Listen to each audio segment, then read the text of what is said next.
In the middle of a crowd outside the royal palace, a frail little girl in a purple wheelchair raised her hand in a solemn salute to a royal guard standing motionless.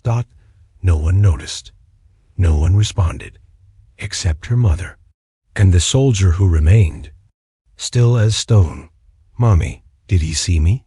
A question so soft it could have been lost to the wind, but sharp enough to pierce through the hardest armor of discipline a soldier had ever worn. Her name was Anabel, 8 years old, terminal cancer. She didn't want to be a princess. She wanted to be a royal guard, to stand still like them. Not blink, not move, not once. But the first time she came, the guard didn't bow. He followed protocol, stayed rigid, and that decision haunted him for nights. A week later, Anabel returned, thinner, paler, but still smiling. She gave him a small box. Inside was a silver pin, handmade.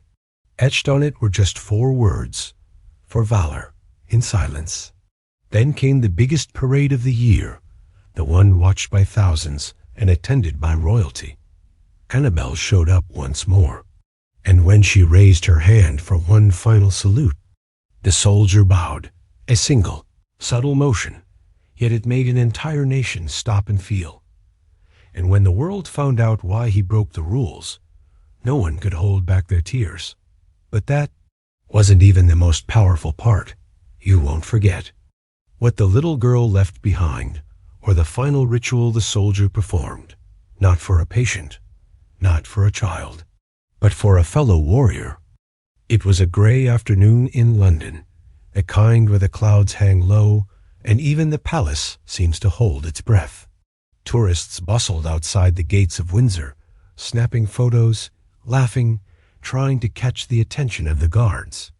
Most were just passing through. Most didn't notice the small figure approaching in silence. She rolled forward slowly, a little girl in a purple wheelchair, pushed by a woman whose face was drawn with fatigue. The girl was impossibly thin, her arms like twigs, her cheeks hollowed, but there was something bright in her eyes, something stubborn, something strong. As she reached the crowd control barrier, she didn't speak. She didn't wave like the others. She simply lifted her right hand and held it. Salute. Small, trembling, but steady. She was saluting a soldier who had been trained never to respond. His name was Thomas Gray, a member of the Royal Guard, trained to be silent, still, and unshakable. His orders were simple: no reaction, no matter what. Not for cameras, not for tourists, not even for children. He stood like stone, eyes fixed forward, Enfield rifle at his side. Just another day, another shift, another sea of faces, but hers was different. He saw her from the corner of his eye, saw the wheelchair, the small hand raised in perfect form, the quiet seriousness of her face. She wasn't playing. She wasn't mocking. She knew exactly what she was doing. But Thomas didn't move. Protocol held him frozen. Even though something inside him, something buried deep beneath the surface, was screaming to do otherwise. Then came the voice, so soft it could have been a whisper lost in the wind. "Mommy, did he see me?" Thomas heard it, every syllable, and it hit him harder than any order ever had. He didn't look. He couldn't. But inside, a fracture formed. The little girl's hand slowly dropped. Her mother knelt beside her, squeezing the wheelchair's handles with shaking fingers. "He saw you, love," she whispered. "He sees everything." And then they left quietly, with no fuss, no scene. Just a wheelchair, fading into the mist. The crowd moved on. But Thomas couldn't. For the rest of his shift, he didn't hear the tourists shouting, didn't flinch at the phones flashing in his face. He stood as expected, perfect posture, no emotion. But his mind wasn't there. It was replaying a moment, one that had lasted no more than 30 seconds, over and over. A little girl saluted him, and he'd done nothing. No nod, no wink. Not even a glance. He had followed the rules. In doing so, he had broken something else entirely. That night, Thomas Gray didn't sleep. The barracks were quiet, the usual rhythm of boots and whispered orders fading into the walls. But inside his mind, it was chaos. The girl's voice, small, unsure, heartbreakingly sincere, echoed louder than any trumpet or marching drum ever had. Did he see me? He'd heard it, clear as day. And he had stood there, rigid, unmoved, as if her courage meant nothing. As if she was invisible. But she wasn't. Not to him got by morning. The weight of that silence was unbearable. He walked into the security office, still in uniform, the crimson coat now feeling heavier than ever. The CCTV officer, a veteran sergeant, named Collins, raised an eyebrow as Thomas entered. "You're not supposed to be in here," he said, eyeing the bank of monitors. "I know," Thomas replied. "I need a favor. Footage from yesterday." East Gate, around 3:40 p.m. Collins didn't question him. Something in Thomas's voice had changed. Lower, tighter, less sure. He pulled the files. They watched in silence. And there she was. Girl in the purple wheelchair, rolling forward, stopping near the barrier, raising her small, shaking hand in salute. Her lips moved. The audio was faint but clear. "I salute you, sir." Her mother stood beside her, eyes filled with quiet sorrow. The girl held the salute for 20 seconds, maybe 30. Then her hand fell. "Mommy, did he see me?" Collins exhaled, sat back in his chair. She wasn't pretending. "No," Thomas whispered. She wasn't. The footage ended, but Thomas stayed seated, his fists clenched, not from anger, but from shame, because he'd heard her, and he'd done nothing. Nothing at all. He was trained to resist everything. Noise, laughter, screams, even tears. But no one had ever prepared him for this, for a child who saluted not out of playfulness, but out of understanding, out of respect. That night, he made a decision. He marched straight to the officer's desk and requested a change, a reassignment. To the same gate, every shift, for the next 2 weeks.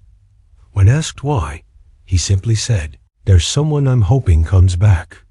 He didn't tell them about the guilt sitting in his chest like a stone. He didn't mention the voice he couldn't stop hearing.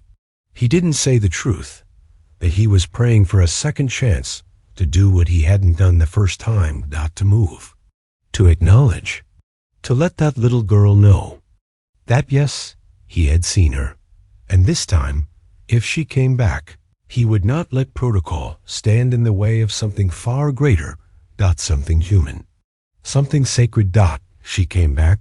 It was a Wednesday evening, cool and overcast. The crowds had thinned, and the distant smell of rain lingered in the air. Thomas stood at his post by the east gate, the same place, the same position, scanning the sidewalk with eyes that betrayed none of the storm inside. And then, there she was. Anabel. The same purple wheelchair, now decorated with a tiny Union Jack flag fluttering on one side. Her face was paler, her lips slightly blue, her breathing shallow. But still, she smiled. A smile that didn't belong to someone losing a battle, but someone who had already won something greater. Their eyes met, and this time, she didn't salute. Instead, she motioned gently to her lap. Her mother reached into a canvas bag and pulled out a small black box. Anabel rolled forward, only as far as the security rope would allow, and looked up. Thomas's heart pounded. He knew the rules. No gestures, no movement, no exceptions. But something deeper rose to the surface, something no protocol could silence. He bent down, just enough to meet her gaze fully. Slowly, he reached across the rope. She placed the box. In his gloved hand. Inside was a silver pin, delicate, simple, about the size of a coin, shaped like a shield, and engraved in careful, uneven lettering, "For valor, in silence." Thomas didn't know what to say. He wasn't allowed to speak. So he did the only thing he could. He closed the box, pressed it to his heart, and bowed his head deep and slow. Her eyes lit up, not like a child receiving praise, but like a soldier being recognized by one of her own. Her mother wiped a tear and whispered, just loud enough for him to hear. She made it herself. Said she wanted to give it to someone who understands silence the way she does. Thomas nearly broke. They stood there for a moment, just the three of them, locked in an invisible ceremony that no one else around seemed to notice. No tourists, no cameras, no parade. Just a little girl, a mother with shaking hands, and a royal guard who had finally quietly answered a salute. As Anabel turned to leave, she gave him one last glance. "Now we're both guards, aren't we?" she whispered. Thomas didn't speak, but he nodded, just barely, the tiniest tilt of the head. It broke every regulation he'd ever sworn to uphold. But he would have broken 1,000 more for that moment. That night, back in the barracks, Thomas opened his locker. He didn't store the pin. He didn't hide it. He placed it above his uniform, at the center of the top shelf, not as a souvenir, but as a promise, because he knew this wasn't just a gift. It was a commission, and she hadn't given it to a soldier. She had made him one. Days passed, and a week. But Thomas didn't stop watching the crowd. Each shift, he stood at the east gate, eyes forward, heart split in two, part soldier, part sentinel, waiting for one small figure in a purple wheelchair. And then, it happened again. This time, the setting was different, louder, grander, trooping the color. The Queen's official birthday parade. Thousands of spectators lined the mall, waving flags, cheering, pressing against the barriers for a glimpse of the pageantry. Thomas marched in formation, every movement precise, polished, memorized. A thunder of boots, the shimmer of gold, the rhythm of centuries-old tradition pulsing through the capital. He should have been focused, eyes locked ahead, nothing but discipline. But as they rounded the bend by the Victoria Memorial, he saw her. Front row. Anabel. Wrapped in a Union Jack blanket, sitting quietly in her wheelchair, like porcelain under storm clouds. Her face was thinner, her skin nearly translucent, but her eyes were fire. She wasn't smiling this time. She wasn't waving. She was saluting. Her arm, fragile and trembling, lifted slowly, and for a moment, it felt like time folded in on itself. The music, the crowds, the noise, all fell away. There was only her and him. And from across the barricades, her lips moved, not loud, not clear, but he heard it anyway. "Stand proud, soldier." He was mid-step, in uniform, surrounded by dignitaries, cameras, the eyes of the nation. He knew what it would mean to break form, even slightly, but then again, this wasn't a girl. She was a comrade. So he did it. He bowed his head, just a fraction. A single subtle tilt, a nod so slight it might have been missed by most, but not by her. Her eyes lit up, and her salute held firm, even as her arm shook under its own weight. And somewhere, in the ocean of red coats and silver buttons, a single moment of humanity broke through the stone wall of tradition. By that night, the world had seen it. An 8-second clip, silent, grainy, but undeniable, was posted online. The guard who bowed to a dying child. It exploded. Millions of views in hours. News outlets, veterans, children, strangers from across the world sent letters to Buckingham Palace. And Thomas? He said nothing, because the video spoke for itself. The following morning, he was summoned to HQ, A high-ranking officer met him with a stony face and a thick folder. "You know what you've done?" The man asked. "Yes, sir." Thomas replied, "You broke protocol on national television." "Yes, sir." The officer slammed the folder shut. "One head tilt," he growled, "is all it takes to unravel centuries of ceremonial discipline." Thomas didn't flinch. "With respect, sir," he said quietly, "I disagree." And when he explained why, when he told them about the girl in the wheelchair, the salute, the silver pin, the room didn't get louder. It got quiet. Uncomfortably, reverently quiet, because deep down they knew this wasn't about rules. It was about honor. And silence, when broken for the right reason, can speak louder than 1,000 commands. He wasn't suspended, despite the headlines. Despite the breach of centuries-old protocol, Thomas Gray was quietly returned to regular gate duty. No parade formations. No ceremonial drills. Just the quiet, watchful stillness of a guard once again posted at the east gate, and that was enough for him. Because she came back 2 days later, but this time she looked different. Her mother pushed the wheelchair more slowly. Anabel's posture was slouched, her skin even paler, her head resting lightly against a rolled blanket.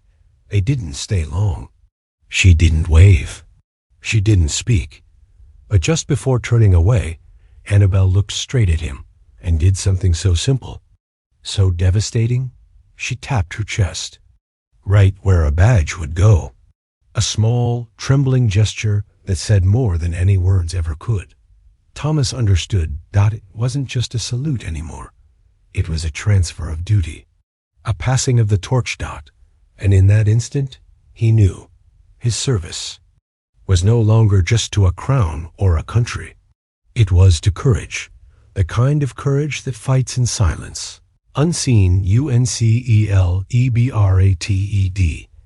She never came back after that. Not Monday.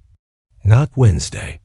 Not the week after. Each day, Thomas scanned the crowd, hoping, searching, dreading, but there was no purple wheelchair, no Union Jack flag fluttering on the side. Only strangers now.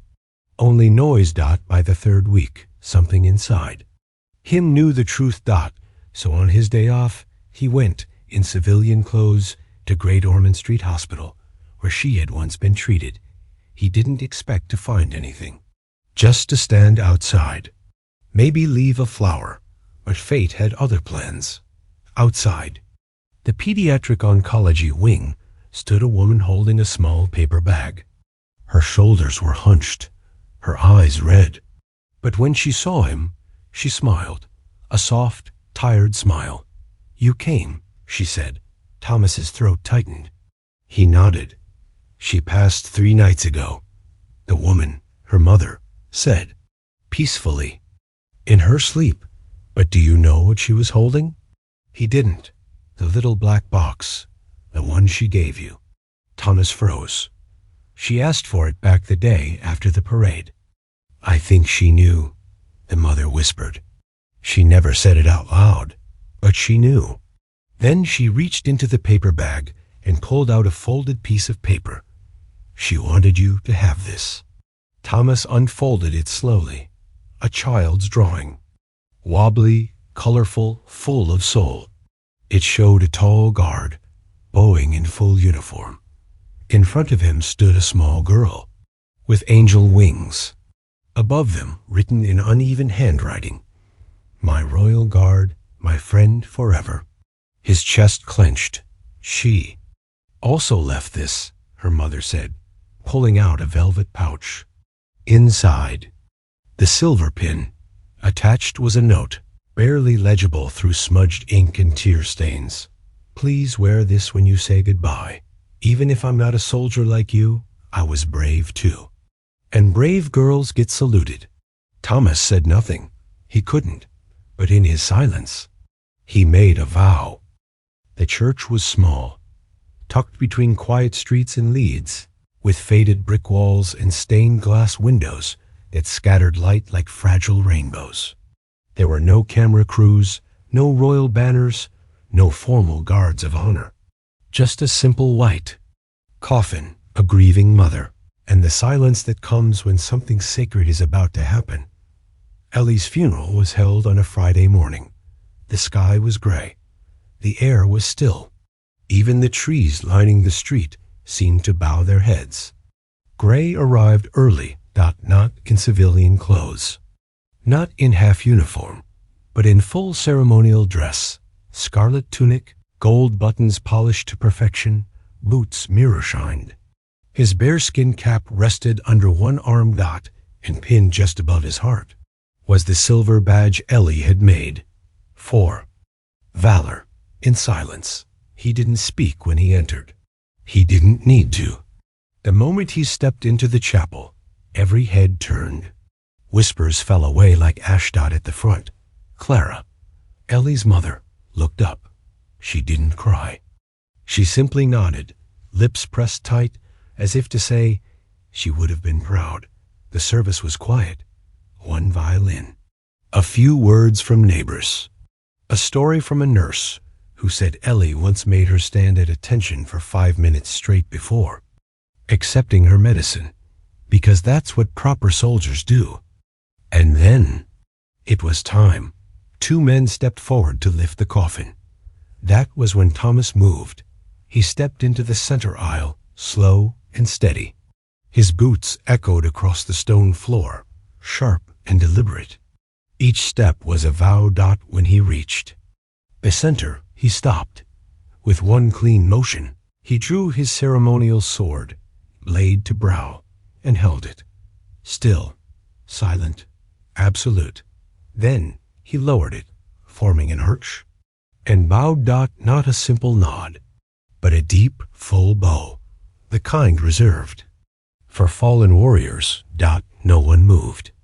No one breathed. As the coffin passed beneath his blade, Ellie was no longer just a little girl in a wheelchair. She was a soldier, one who had fought quietly, bravely, without glory or recognition. Behind him, someone sobbed. Then another got, and finally, Clara crossed the aisle. She wrapped her arms around Thomas, not with formality, not with protocol, but with the raw force of a mother saying thank you with everything she had left. Through her tears, she whispered, "You gave her the ceremony she always dreamed of." Thomas stood still, letting her hold on, letting the moment anchor itself in silence. When the chapel emptied, he remained. He walked to the small memorial table where Ellie's drawing sat, the one with angel wings and a bowed guard. He placed his gloved hand gently over it. "You stood taller than all of us," he whispered, "and now you rest." Then he turned and stepped out into the drizzle. He didn't seek shelter, because some grief, like some honors, isn't meant to be avoided. It's meant to be borne. If this story touched your heart, we invite you to leave a comment below. What moved you the most, the guard's silence or the little girl's courage? We'd love to hear your thoughts. Whether it's a personal reflection, a message for Ellie, or just a single word that captures how you feel, your voice matters. Every comment helps keep her spirit alive, reminding us that true honor often comes from the quietest moments. Share your heart and let your words become part of this unforgettable story. Sometimes, even a comment can be a salute.